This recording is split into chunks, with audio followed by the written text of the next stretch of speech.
promotes innovation, so we're allowed to do a lot of creative stuff. There are no rules. The organization believes in you and it gives you the creative freedom to do what you want. So it's a canvas and you're free to paint, and that's what gives you the fun and the learning that you get in Google. We believe in doing things not because that's the way things are done, but because we believe it makes sense for us. I'm here to talk to you about how we do it in Google. How do we go about building what we believe is a great place to work? So what's the Google DNA all about? We're about 30,000 Googlers worldwide now, and we have offices in about 30 countries, 60 offices in about 30 countries. I'd like to draw your attention now to the founder's letter, which was written way back in 2004. And the interesting part about this letter is the first two lines of this, particularly the first two lines, which says, you know, Google is not a conventional company and we don't intend to become one. And almost every action of ours has been around doing things that people really wondered whether it was really the right thing to do, but we've managed to prove a lot of the naysayers wrong. So this is something that every Googler, again, strongly believes. So broadly, I think if we talk about four things that we take into account to ensure that we are able to do what we need to do to be a successful organization and to deliver. One of the things that we try to do is to have as flat an organization as possible, even with this. We believe in hiring people who are smart, who are very passionate, and who are generalists. So what is it that differentiates us? Recently, Laszlo Bock, who's our Senior Vice President HR in Mountain View, talked about this, about the culture of Google. And he said it's passion, not perks, that really make a difference. So you take away all the perks, and we'll really retain much of our culture. So really it's about the culture of the organization. But I focus on what I think are key and key aspects of our culture. One of them is really the way we communicate and the transparency within the organization. And when I talk about communication, I don't mean just communication top down, but the overall, the systems that we have in place for communication and the level of transparency that we have in our organization. The other important thing is, I think, the way we collaborate. The work environment is not just about great processes, but it's also about how we involve employees in the process, or in decisions, right, or in coming up with great product ideas, right? That's another key differentiator, I would think, in the culture. And the third thing, which is probably a lot of data is a very, very important aspect of running a business. We use data in a very forward-looking way, and that's the reason why I think it's a very, very important aspect also about what makes us a pretty inspired, a proactive kind of organization. And of course, the other important thing is the Google Guys survey, which is really our happiness survey, which gives employees an opportunity every year to talk about how they feel with respect to everything, right, from their work, how satisfied they are with their job, the money, the benefits, the collaboration between offices. Is their site getting the kind of support that it should? Are the various support functions supporting them to the extent they could? Is their manager being a supportive manager? Is their director being a supportive director? Is their vice president being a supportive vice president? And one of the things that facilitates these kind of communications, particularly in an informal way, is some of these things like the micro kitchens, the foosball tables, the cafeterias, because we believe and we know for a fact that Googlers don't just eat together because they want to discuss what they did over the last weekend or what they're planning to do over the next weekend, which they probably do discuss to some extent. But a lot of great ideas come in from this kind of, getting together, sitting together in a cafeteria and eating. There was a time when there was a myth in Google, which was, and a very strongly held feeling that managers really don't have much of a work to play, specific role to play. Hiring is done by a group, performance management is done by a group of people, promotions are decided by individual contributors. What do managers really do? So there was a feeling that managers have really nothing much to do. So we said, okay, let's look at what Google Guides, which is our happiness survey, says. Let's analyze the comments, which we did. We said, okay, let's look at what people are saying in the feedback to their managers in the performance reviews. we interviewed Googlers, and we also looked at the comments in something called the Great Manager Award, which we'd introduced. And this is what we came up with. The value chain. This was called Project Oxygen, and that's why it's oxygen in the value chain. So we said, okay, there was an opinion that managers don't impact people, but there are thousands of people managers, and we figured that more than 3/4 of the managers had a favorable rating of their manager. So we figured that, if the manager did a certain thing and they did it well, those teams had, higher performance levels and lower turnover. And that's how we came up with 8 best practices, which became the basis for giving feedback in our upward feedback survey to managers. Similarly, we did something called a conjoint analysis, where we actually changed the pay mix for our employees based on the feedback we got from employees. And we also came up with this tool which ensured that people get much more real-time data of some of our compensation elements which cannot be costed. When managers get their feedback on Google Guides, they get it really based on, there are a lot of numeric components. They get the feedback on how they compare versus the rest of Google, how they compare with the rest of the people in their team, and how they score in things like innovation, retention. So there are a lot of aspects, there's a lot of data shared with managers so that they know exactly where they stand in the organization. So Google is really what you've read about, but it's also much more. And like I said, there's a reason why we have those cafeterias and flower lamps. When we talk about the Google brand values, it's not just about doing all this, but it's also about communicating to employees what we do. And to Googlers, what we try to do is to remind them of what it is to be a Googler. And to the outsiders, we talk about what is it that Google offers, and really look at our communication to sell the Google brand. So some of our branding campaigns have been, the first one, the green one, is around our employee referral campaign, which actually talks about this collaborative nature. It's not just the interview process, but it's also telling employees that, look, you have a deep sense of duty in ensuring that you get the right kind of people you'd be proud to work with in Google, right? We also do things like the Google India Women in Engineering Award, which is on campus, some of our ad campaigns to hire great talent. So the reason why I put this here is because I believe it's not just what you do, but it's also letting people know that, this is the reason why we do what we do. That's important. So we really believe that if you give people freedom, they'll amaze you. Try not to, we encourage our managers not to micromanage, to trust them, and ensure that there is an open communication channel across the organization, which is what really makes Google the place it is. So that is really my point of view on what makes Google what it is. This is what our Vice President HR just said in a recent interview on what he thinks what makes Google what it is.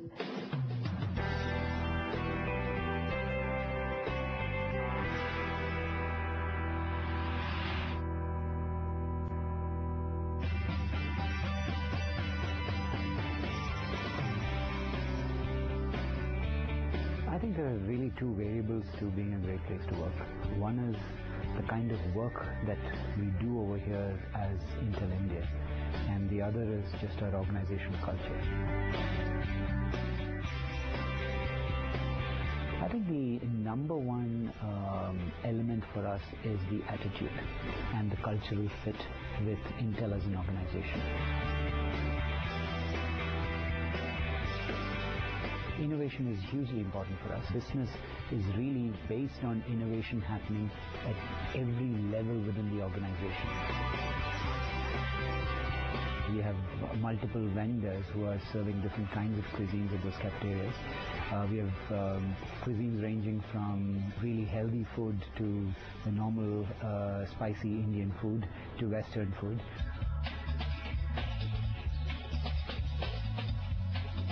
We have a very well-equipped gym, state-of-the-art exercise equipment that we have over there.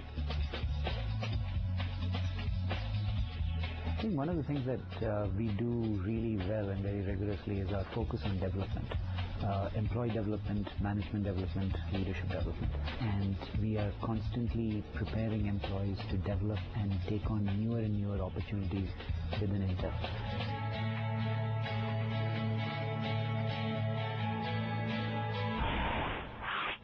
Let me get into who we are. Intel has been around for quite some time, founded in '68. Last that I checked, and this was about a couple of weeks ago, we were very close to 100,000 employees. We crossed $43 billion in revenue last year, probably getting set to cross $50 billion this year. As far as India is concerned, we were incorporated in 1988. Again, we've been around in India for quite some time. But for the first decade or slightly more, we were essentially focused on building the market. When we look back, what we find is there are some very distinct stages in our evolution. Let me start with the first one, building the infrastructure. Way back in 1999, early 2000s, when the first of the businesses started establishing itself over here in India, I wish I was going to be standing here and actually saying that, we had it figured out. But unfortunately, that was not the case, right? Frankly, some of the growth happened because of cost considerations. Some of the growth happened because of genuine talent considerations, and we found good talent over here. So as we thought about this, we realized that one of the things that we needed to do was really go back to the basics. And going back to the basics was about focusing on our culture and our values. When I joined Intel a little over 10 years ago, one of the things that I sensed that there was this very clear, consistent, similar way in which we seem to be thinking and acting and behaving. So what we felt is, we need to focus on building this common language in the organization, especially in the early years. The second thing is, we are a technology company, and that is what we have always been about. And so we knew that technology had to be a differentiator that we had to factor in. And so when you think about it, and flash back to 10 years, when we first set shop over here, we didn't have the kind of talent that we needed in the ecosystem, right? And so a lot of what we spent time on was about building and bridging that gap between the industry and the academia. Whether it was training teachers, or whether it was about training students or influencing curriculum, this was all about bridging that gap. The other thing is that if technology had to be a differentiator, it had to start with quality. This had to be about managers and leaders on the ground feeling empowered to take decisions about what was the best thing to do as far as influencing quality of what they were working on. This had to be about people taking empowered decisions, and that's really what we spent a lot of time on. You can have the best strategy, you can have all the right values, but if you don't have a strong foundation, everything is going to start looking very hollow, right? And so essentially what we have at Intel is what we call as a self-assessment methodology. To tell you a little bit more, you can have the best strategy, but understanding strategy and actually following strategy is a very different matter. You can have the most well-documented guidelines and processes, but understanding that and following that in letter and spirit is completely different. And so what this self-assessment methodology does is it helps us measure all of this. So if the first half of the decade was about a little bit of growth, a little bit of toe-dipping, sharp growth, the next couple of years is probably an area that every manager, every leader dreads and hopes that he or she doesn't ever have to face. And this was a period of deceleration, right? Especially at a period like this, it is hugely important to enable connections across the organization, right? It's amazing to watch when you enable connections across the organization, how people take charge of their own destiny. And that's hugely important. Sparsh is really our flagship brand around being a great place to work that actually gets people together and connects people together. The last thing is in this stage is a focus on risk and controls. A fanatical focus on risk and controls is sure as hell not going to get you promoted. But a lack of focus on that is sure as hell going to get you fired. Right. This is one of the non-sexy parts of organizational management, right? This is about getting into details, getting into thinking about what are the different risks and so on and so forth. It's very, very invisible.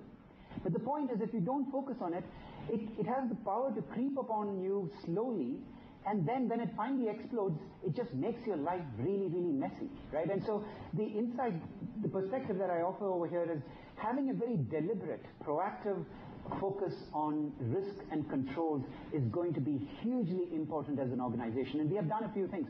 We have pioneered a code of conduct survey. It's a very simple 8 or 10 questions. So the next stage was a period of consolidation. This kind of coincided with the what the industry in general was going through. It was the beginning of the slowdown and all of that. And so what was important at that stage was to keep the organization stable, right? Drive open communication. The perspective that I offer is that different strokes for different people. Right? This cannot be a one-size-fits-all approach. Right? This is not about how you as an organization want to communicate. This is about thinking about your audience and saying, okay, how are they going to assimilate this conversation? And that is what is important. We embraced the social media. We embraced Web 2.0 and how people personalize information for themselves. Planet Blue is what we call our internal blogging site. It's a tremendous place where there is a lot of debate and discussion about anything under the sun. Wikis are getting more popular. People are creating their own wikis. And of course, all the rest of the social media. And finally, in the lifespan of any organization, there are likely to be artifacts that will creep in, right? Why are you doing this? Because we have always done it that way, right? And so this is the period where you could take a step back and say, okay, let's evaluate all of this. And what we did, and I'll give you one example, was we looked at this whole space of benefits and made very significant changes. Some of them were tweaks, some of them were radical redesigns. Some we threw out of the window and said that's no longer relevant, and in some cases we introduced new things. So, and as a result of that, we became more efficient, not just from a cost point of view, but also from a utilization and productivity point of view. And that was a huge payoff that we got. And so again, the perspective that I offer over here really is that this is also a period where you can take a step back and see what makes sense and what does not.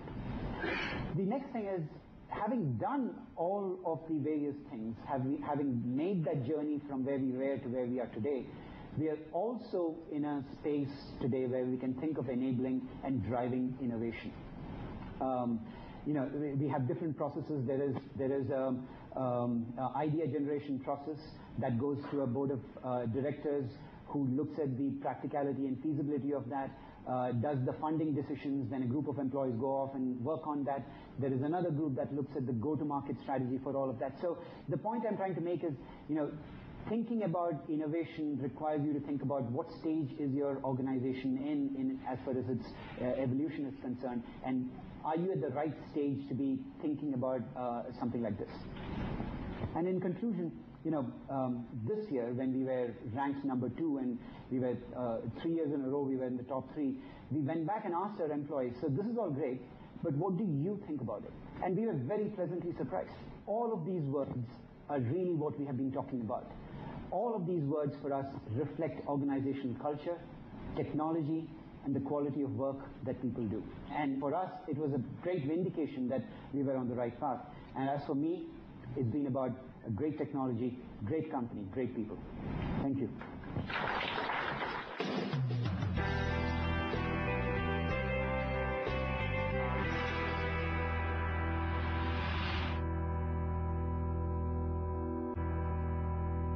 HR as a business partner has come up as already as a challenge, and possibly this group is well qualified to look at answering what do you actually expect from HR as a function, and to what extent do you think HR today plays that role as a business partner. So maybe to start with you, Anupam. Sure. See, unfortunately, HR has not really moved up the value chain as I would have imagined it to do over a period of time. When was the last time we do a survey here that most of the HR people in this room actually sat with the CEO and discussed their KPIs and so on and so forth? It doesn't happen that often. Some of the reasons why I think HR is unable to quantify that is because it is so focused on the tactical pieces of whether it's payroll, benefits, etc., etc.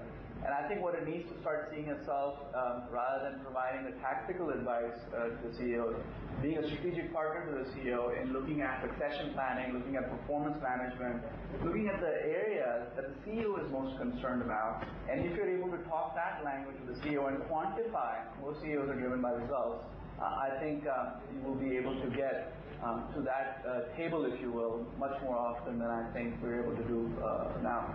Okay, thank you. So what about your view? In fact, my view is HR plays a very, very important role, not only as an enabler, but also being an eyesight, or so to say a dashboard for the CEO. To me, the dashboard is not just the financial parameters which I get to see. The dashboard is also to find not just that there is a high temperature going on in the employee side because of whatever the reason could be, but what is the disease? And if that disease is brought out well in advance, it really has an impactful value to the organization. What about you, George? See, first of all, I think HR is very important in very people-intensive organizations like Ujjivan. And I also agree with you, you cannot jump to the strategic positioning for HR without doing the basics well, before you can start playing a strategic role.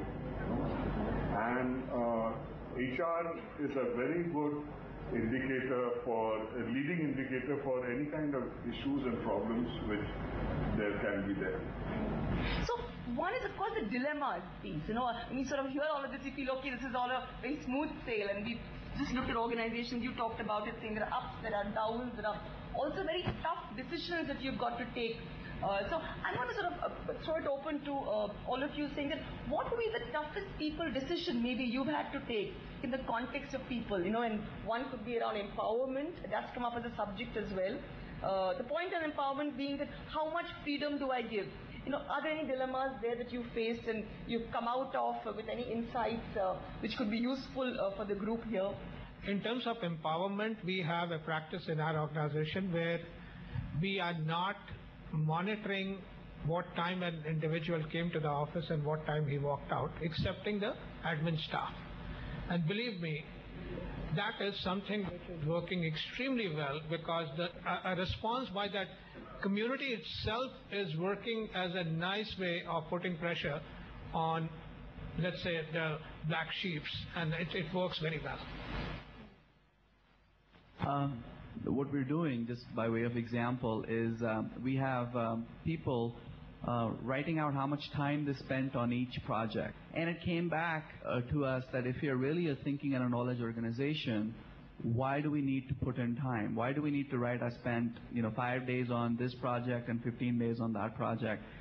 So we're getting away, it's called Clarity.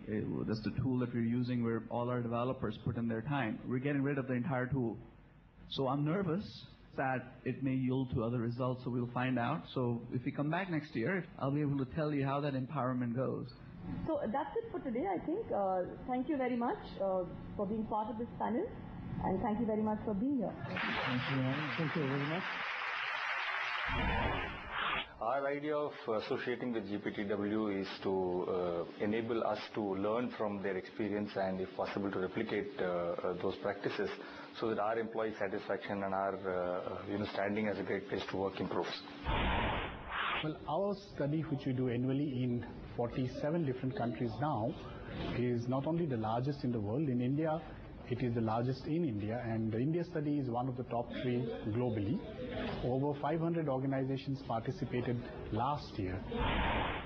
Cactus is a great place to work for a couple of reasons. The biggest reason, I think, is our focus on happiness. So as a company, we are one of the few companies that I know of that really has happiness as part of its vision.